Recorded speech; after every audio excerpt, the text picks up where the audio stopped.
to make good gorilla tag edits on CapCut? We'll look no further, because we are going to show you how we make some of our edits. Okay, so when you first start, you want to import your clips, which I already have done. You can just click that and do that by clicking import and then dragging them onto your timeline. And from there, what you normally want to start out with is just like a fade in. So we're gonna grab this and we're just gonna add it.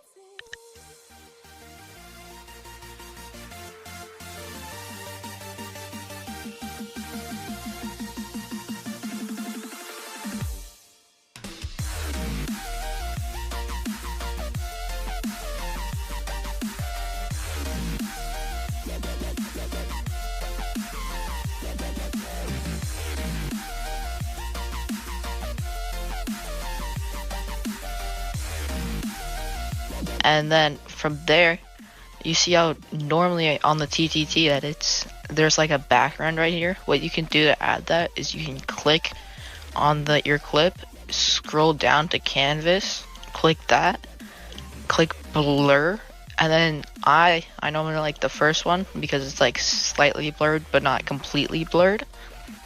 And from there, I normally click markers, like on your sound, and then click AI right here, AI markers, so you can mark the beats pre-planned and you know where to make your cuts and all of that. Okay, so now that we've done that, what I like doing is because this song kind of starts like randomly, it doesn't like fade in well. So what you can do, you can go to the beginning of your song and you can add one of these, so it like slopes the sound in almost, and it should sound something like this, and it gradually gets louder, and you can extend that as far as you want. And next, you hear a lot of edits on TTT at least, and they have like an AI voice at the beginning. For the sake of time, I've already gotten mine, and it's gonna sound like this. Is this Dayrose's best branching play? And so what you want to do, you want to import that and just drag it from here, and you can place it wherever in your text. I normally put it at the beginning, so like a little bit after the fade, and you can see the voice starts like right there. And then if we watch it, it should look like this. Is this Dayrose's best branching play? And you can't hear it too well, right? So what you can do, you can turn down the sound a little bit to be like that, and you can extend this to be a little longer, so like the fade in is a little longer. And you can also move this forward a little bit, something like that, and then it should sound a little better like this. Is this Dayrose's best branching play? And if it still doesn't sound good like mine, you can turn the volume up to be a little louder, so it should sound even better. Is this Dayrose's best branching play? And now you can hear it more clearly. And since I don't really like this beginning of the clips, I'm going to like have it slope in on the volume for the actual clip as well. And then once we do that, we're gonna try and put text so people can like see what the person's saying. And you can do that by just going to text and going to default text and just adding it. And the audio says, is this Dayrose's best branching play? Something like this. And so from there, see if it goes off the screen. So I'm just gonna hit enter right here so it looks better. I like using the font called Lightning. I like that font a lot. And you're gonna make your font size bigger like this. And then I like going to glow, going to making it red, and putting the intensity all the way up to 100 so it looks something like that. And then from there, you want to go to animation, loop. Is this Dayrose's? And set it to 3 seconds so it should look something like this. Dayrose's best branching play. And you can see that it goes in and out.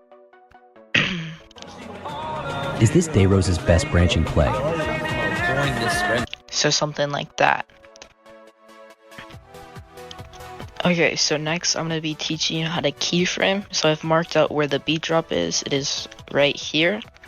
And so, if you can hear, there's gonna be like a wind up to the sound, like that. If you've seen some of my edits, I have like 4 of the same person like go into the person on the beat drop, and that's what we're gonna try here.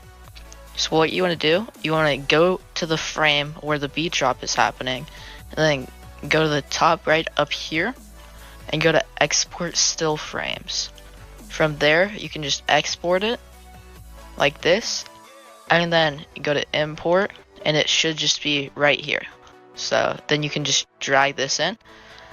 And so basically what that does, it gives you like a photo of that frame specifically, and then you go to remove.bg or remove bg, go to custom removal, and then highlight the person that you want.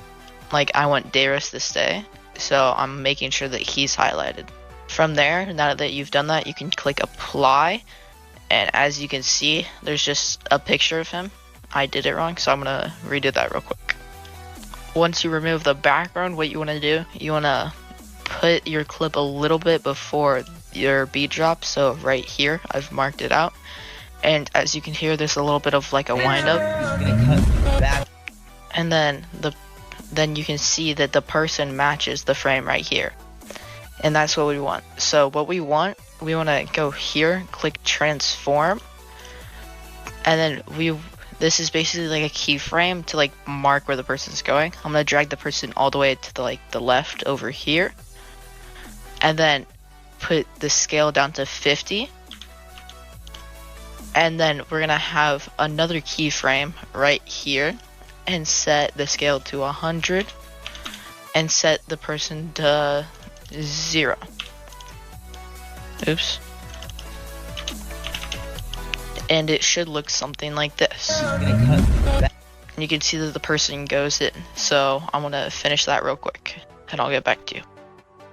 Now that you've done that, it should look something like this. And you can see all 4 people go to the same like area, and that's keyframing. But what I like doing, I like putting an effect on the people to make them look like blurry. So I would recommend color flicker, and it makes like everything flicker and such. So put it above your clip, shorten it, and then put atmosphere, color, strength, sharpen, and speed all the way up to 100. And then you don't want it to actually be active for your clip, only the other people. So how you can fix that is you can highlight all of these, right click, and then create a compound clip, which means that it's only active on those people, and I'll show you what it looks like. So as you can see, they all go towards one person like this, and then you can hear the beat drop happen right here. So we're gonna add a shake transition, and we're gonna do that for like all the beat drops. We're just gonna add transitions, effects, and other such. So I'll get back to you when I've done that.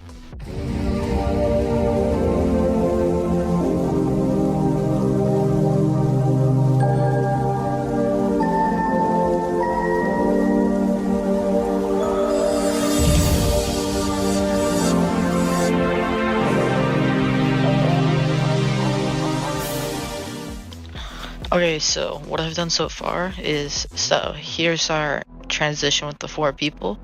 I added a little effect for like colors to make it flicker. I added a transition on the beat drop right here, which led into 2 filters with the same effect. And then over here, what I did, I added another transition, and it like fades out a little bit, and then it flashes back in, and I'll show you the whole thing right now. So it should look like something like this. Oh my gosh. Like 30 million cutbacks in a row and you're still working. Dayro's very... So that's what it looks like so far, and I'm gonna keep working on it, and I'll get back to you.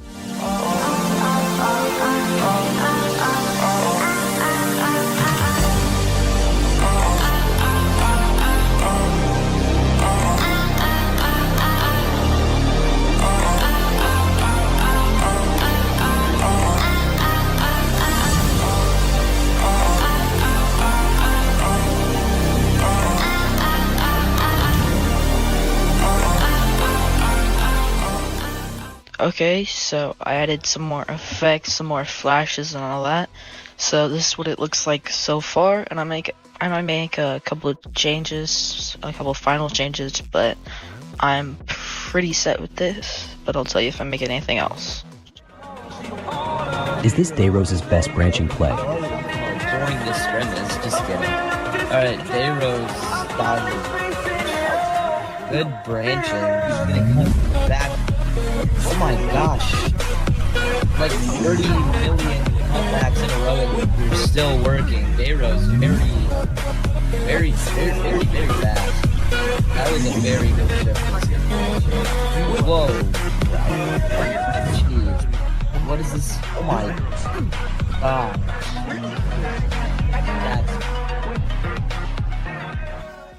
So I made some last minute changes at the beginning. I changed up the font and like just the words that it started with. I decided not to use the AI voice, and the beginning just looks like this. Alright, during this scrimmage, good branch. And it looks something like that, so